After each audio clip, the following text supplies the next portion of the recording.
सबैजना नमस्ते, good morning. सबैजना सन्चै हुनुहुन्छ होला।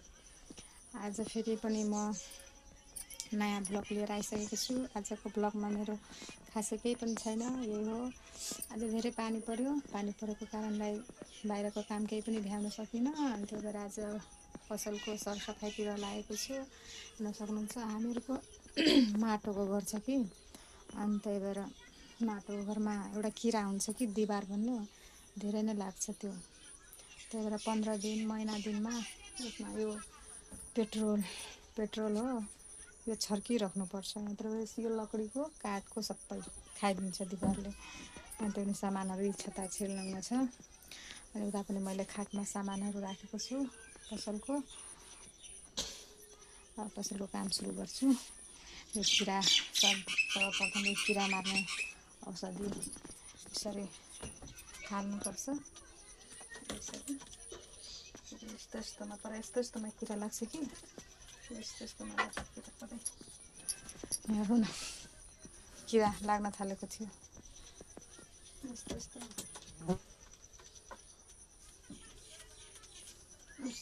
किरा लाग्छ। यो सबैमा हाल्नुपर्छ कि यसरी, सबैमा हाल्नुपर्छ यसरी।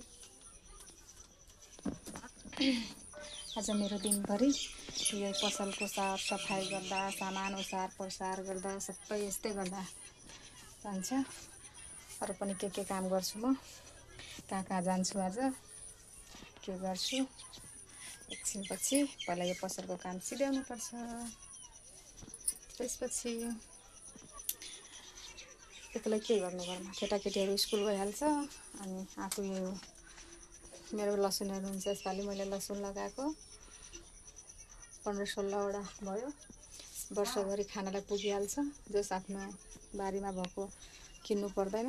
किनेको त धेरै, अहिले त त्यति होइन, तर पछाडि धेरै महँगो हुन्छ। सामान थालिङ्ग छ मेरो सबै। कतिखेर मैले काम सिधाइसक्नु थाहा छैन गाइस। बल्ल मैले सबै सरसफाइ गरेर अनि सबै सामानहरू मिलाइसकेँ। अब सामानहरू मिलाएँ। अब आधी सामान बाँकी छ, पछि मिलाउँछु। एकछिन हावा लगाएर आउँछु। धेरै नै गर्मी भइसक्यो, बाफ्रे बाप, एकदम गर्मी लाइन छैन, कति गर्मी छ। मैले पुछपाछ गरेर सामानहरू यसरी मिलाएर राखेँ। आधी सामान मिलाएर राख्ने बाँकी छ। एकछिन आउँछु हावा लगाएर। बाफ्रे कम्ता गर्मी छैन, घाम त छैन, तर गर्मी धेरै छ। काम गर्दा घामिसकेँ। मेरो मुछ भन्छ यस्तो मुछ घाम्यो भने बुढाले धेरै माया गर्छ अरे। साँच्चीकै मेरो बुढाले धेरै माया गर्छ। यतिको घाम, बाफ्रे गलिसकेँ अघिदेखि मिलाउँदा। एकछिन डुलडाल गरेर आउँछु, हावा लगाएर आउँछु। आज पानी पऱ्यो, हेर्नु न, बाटो कस्तो खराब छ। तार आइसक्यो। अब हामीहरूको नदीमा माटो पुरै कटानी हुन्छ कि, अब बर्खायाम लागिसक्यो। अनि यो तार आइसक्यो। अब ढुङ्गा कहिले आउँछ। नेताहरू, घुसखोर नेताहरू एउटा सामान ल्याउँछ अनि एउटा सामान 3 महिनामा ल्याउँछ। हेर्नु न, बर्खा समय लागिसक्यो। कस्तो हामीहरूको गाउँको बाटो बाँसै घारी, यता पनि बाँस घारी, यता पनि बाँस घारी। अनौठो मान्छे आयो भने कस्तो बाटो छ यहाँ भन्छ। यस्तै हो हामीहरूको बाटो। त्यहाँ चौतारा छ। हेर्नु हामीहरूको बाटो कस्तो छ। यस्तैमा जाली लाउँछ। यस्तो बाटो छ, यस्तैमा जाली लाउँछ। यस्तैमा जाली लाउनको लागि यो तारहरू अहिले जुन मैले देखाएँ, त्यो तारहरू यस्तै ठाउँमा लाउँछ। यस्तोमा कटानी हुन्छ नि। यहाँ हेर्नु, सबै बाटो कटेर कहाँसम्म पुगिसक्यो। यस्तैमा तार लाउनको लागि त्यो जालीहरू ल्याएको। यहाँको नदी यसरी बगेको छ। के गर्ने, नदी छेउमा घर भएपछि यस्तै हुन्छ। बाटोहरू राम्रो हुँदैन। बर्खायाम लाग्यो, कस्तो बाटो हुन्छ। अनि यहाँ हेर्नु कस्तो बाँस घारी छ। बाँसै बाँस, यता तल बाटो अनि यता बाँसको कमी छैन हामीहरूको गाउँमा। आज पानीको मौसम छ, पुरा शीतल। यसो गर्मी लागेको थियो घरमा, त्यसैले त हावा खान निस्केको। अनि यसो हाम्रो गाउँको बाटोहरू हेराउँदा हिँडेको यस्तो बाटो छ। अनि यस्तोमा जाली नलगाए कसरी चाहिँ कस्तोमा जाली लाउँछ। यहाँ पनि जान आँटिसक्यो। अर्कोपल्ट पानी आयो भने गइहाल्छ। यस्तो छ हामीहरूको स्थिति, गाउँघरको स्थिति। अब उखुको स्टार्टिङ भइसक्यो हामीहरूको उता नदी पारी। उखु नै उखु त गाईहरू छ प्राय। अब यतै गाईहरू हामीहरूको गाईबस्तुहरू बर्खायाम लागेपछि सबैको गाईबस्तुहरू यतै ठोकिन्छ। यस्तो छ हामीहरूको गाउँ एरिया। जे जस्तो भए पनि शीतल ठाउँ छ, शीतल। कति पानी आएको छ र त। एक दिन बर्खा भयो त यति पानी आइसक्यो। अनि के भन्छ, धेरै दुई दिन लगातार बर्खा भयो भने यो पुलसम्म पनि पानी ठेकिहाल्छ हामीहरूको। यो पुलसम्म, यो झुलाङ्गा पुल हेर्नुहुन्छ नि, यो पुलसम्म पानी आइपुग्छ। एक दिन बर्खा भयो, 1-2 घन्टा त यति पानी छ। यो नदी हामीहरूको उता अगाडि 2टा नदी जोडिएको छ नि त, त्यसैले पानी यति आउँछ। 2टा नदीको पानी यो एउटै नदीमा भएर आउँछ। अनि यही बाटो हामीहरूको उता बजार जान्छ। हामी चाहिँ लाग्यौँ यतातिर, यो बाटोतिर। यो बाटो घुम्दा घुम्दै आमा छोरी, मेरो छोरी रिसाएर टुल्ल परेकी छिन्। मम्मी मलाई कहाँ लिएर जाँदैछ भनेर। अनि मम्मीलाई चाहिँ घरमा काम गर्दा गर्दा दिक्क भइसक्यो। अनि आज यसो घुमफिर गरौँ भनेर हामी यता आएको। हेर्नु, यता पनि बाँस, कति बाँसघारी छ। मान्छेहरू कुन कुन गाउँबाट गाडी लिएर हाम्रो गाउँमा बाँस लिन आउँछ। बाँसको कमी छैन, प्रशस्त बाँस। अनि बाख्रा चनामा नै घाँसपातको प्रशस्त, जति पनि घाँसपात पाइन्छ। घाँसपातको कमी छैन हाम्रो एरियामा। यता बाटै बाटो गयो भने शीतलै शीतल, हावा नै हावा। कति हावा लाग्छ। हेर्नु त कस्तो राम्रो ठाउँ छ बाख्रा चराउनलाई हामीहरूको। कस्तो दामी। यसो शीतलमा बस्यो अनि यता बाख्रा छोडिदियो, अनि बाख्राहरू चल्छ, आफू पनि शीतलमा बसेर चुप्प लागेर बस्यो। कहाँ जाने घाममा बाँध्न बाख्रा चराउनलाई। यस्तोमा छोडिदियो भने बाख्रा चर्दैन, चरिहाल्छ नि। यति घाँस पातहरू छ, किन चर्दैन। कति टाढा घुम्दा घुम्दै आइसक्यो। म तपाईँहरूलाई हामीहरूको पुरानो बरगाछी छ, म तपाईँलाई त्यहाँ देखाउँछु। कति धेरै भइसक्यो, कति वर्ष भइसक्यो त्यो बरको रुखलाई। कति ठुलो छ। त्यहाँ गएर आमा छोरी एकछिन बस्छु, हावा लाउँछु, अनि आउँछु। मेरो छोरी अहिले यस्तो बाँसघारी छ। यस्तो बाँसघारीमा कुनै चोर डाकु आयो भने हामीलाई कसले बचाउँछ? लान्छ उठाएर। अहिले आयो भने कोही छ कतै? कोही पनि कतै छैन। 2 जना आमा छोरी मात्रै हावा लाउन निस्केको क्या हो बाटो बाटो। यहाँ नहीं गए हमारा बेटी तो रिसा का जन ठंडा ठंडा हवा लगा रहा है, एकदम शीतल शीतल हवा लगा के एकदम तन रिसा का के घुमा तो अभी जस्ट हामी पुग्न आँटिसक्यौं। झुला झुल्छौं हामी बरगाछीमा।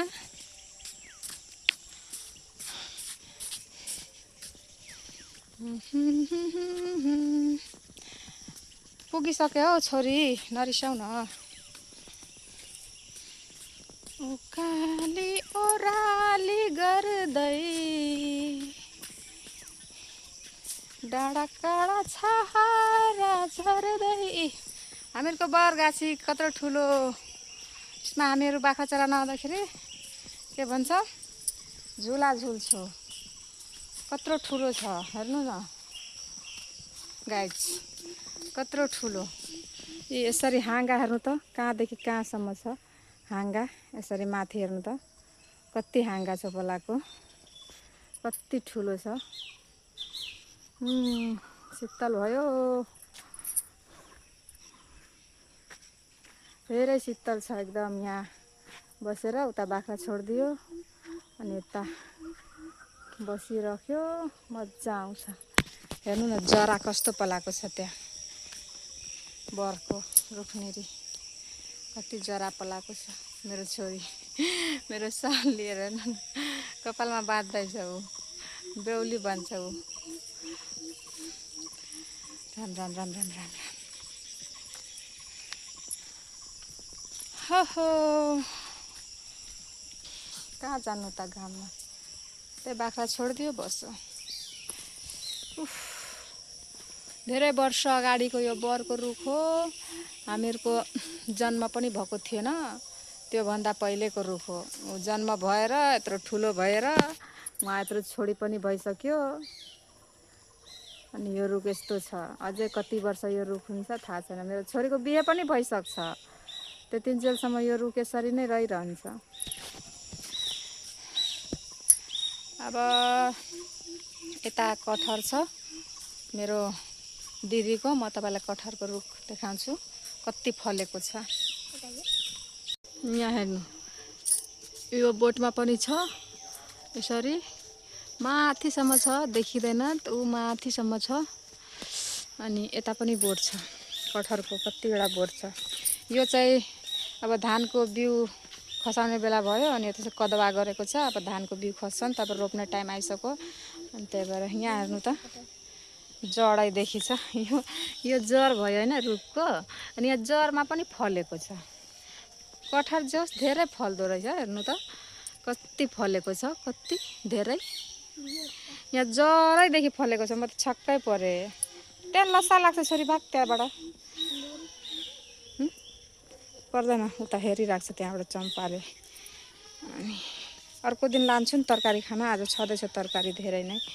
त्यही भएर हेर्नु त यो बोटमा पनि कति फलेको छ, कति फलेको छ, कति धेरै फलेको छ कटहर।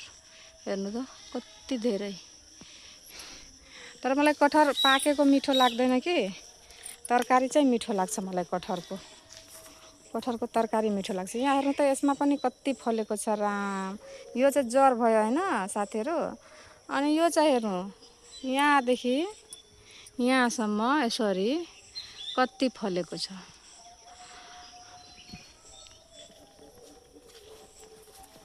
बाफ्रे, यहाँ हेर्नु, तपाईँहरूलाई म कटहर देखाउँछु कति फलेको छ। राम राम राम राम राम राम राम राम। यत्तिकै कटहर फल्छ हेर्नु त। यो बेच्नलाई पनि भयो, आफू तरकारी पनि खाना भयो, अनि पाकेपछि पनि खाँदा भयो, धेरै फाइदा। सबभन्दा त म यो छक्क पर्छु, हेर्नु न कसरी फलेको रहेछ, कसरी फलेको रहेछ कटहर। यहाँ तलदेखि यो जरैदेखि लिएर अनि यसरी यसरी कटहरको बोट यसरी फल्दो रहेछ, जरैदेखि लिएर माथिसम्म फल्दो रहेछ।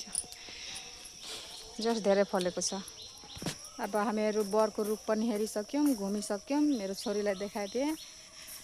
यतातिर आउँदैन नि त पढाइ, स्कुलतिर जान्छ अनि यतातिर आउनै भ्याउँदैन तिनीहरूलाई। अनि आज मैले घुमाउन ल्याएको, यो रुख देखाउन जाउँ कत्रो ठुलो रुख छ भनेर हेराइदिन्छु भनेर ल्याएको। यतातिर हाम्रो हटिया जान्छ, तर आज पानी परेको कारणले बाटो कस्तो हिलो र हिलो छ, पुरै हिलो छ। हेर्नु न पानी परेर कस्तो बाटो छ। बाटोहरू छ। मेरो छोरी अब हिँड्यो, अब ऊ घरमा होमवर्कसम्म गर्छ, हेरिसक्यो। म पनि हेरिसकेँ, अब घरको काम पनि गर्नुपर्छ। घरमा पनि आदि काम त्यत्तिकै छ।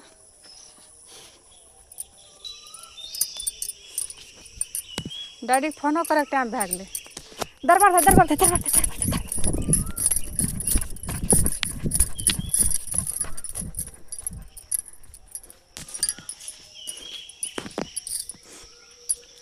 ओ काली ओराली गरे। हामीहरूको नदी यस्तो देखिन्छ, यस्तो कटानी छ, यस्तो कटानी भएको छ। अब घुम्दा घुम्दा हामीहरू घर पनि पुग्न आँटिसक्यौँ। के भन्छ, भोक पनि लागिसक्यो। अघि जुन कटहर मैले देखाएको थिएँ, आज दिदीले त्यही बिहान ल्याइदिनु भएको थियो, त्यही कटहरको सब्जी पकाएको छु। अहिले गएर भात खान्छु, धेरै नै भोक लागिसक्यो। घुमेर आएँ, अघि कामसाम सिद्ध्याएर खाना पनि खाएको थिइनँ। हेर्नु न कस्तो कटानी छ हामीहरूको नदीमा। यता गाउँ पुग्न आँटेछु अनि यस्तो कटानी छ, बाटो कसरी साइकल गाडीहरू कुदाउनु। यत्रो सानो बाटोमा केटाकेटी साइकल लिएर जान्छ, कति डर लाग्छ। अनि त्यही भएर त्यो जाली ढुङ्गा यसरी नै यहाँ लाउँछ, यस्तो कटानीमा भएको। गाईबस्तुहरू नदीमा नुहाउँदैछ। गाईबस्तुलाई नुहाउन खुब मजा हुन्छ। हामीहरू त लुगा पनि धुन्छौँ जाडोयाममा। अहिले त अब पहाडको पानी आउँछ नि फोहोर, अनि धुँदैनौँ। तर जाडोयाममा चाहिँ हामीहरू खुब धुन्छौँ लुगाहरू, मोटो मोटो लुगाहरू। कल पेल्नु पर्दैन अनि हामीहरू धुन्छौँ यसरी। हेर्नु न गाई कस्तो भैँसीहरू नुहाउँदैछ। यता आइहरू हामीहरूको चौतारा बस्ने ठाउँ, हावा लाउने ठाउँ। गर्मी भयो भने यही चौतारामा आएर बस्ने, हावा लगाउने यसरी नै। अनि तारि हामीहरूको घर जाने बाटो। खै नानी आइज त। हामीहरू अस्ति यहाँ पूजा गऱ्यौँ बरको रुखमा। यहाँ हेर्नु चुनरीहरू बाँधेकै छ, सबैको चुनरी बाँधेको छ। मैले बाँधेको चुनरी छ कि छैन हौ? ए छ त, मैले बाँधेको चुनरी यहाँ छ। हेर्नु अस्ति पूजा गरेको यो बोरमा। आरो मेरो छोरीलाई बढी भोक लागेर गइसक्यो। म चाहिँ अलिकति यहाँ आराम गर्न बसेको, थाकिसकेँ हिँड्दा हिँड्दै। आज शीतल यतिकै छ, कति राम्रो ठाउँ छ नि, कस्तो शीतल।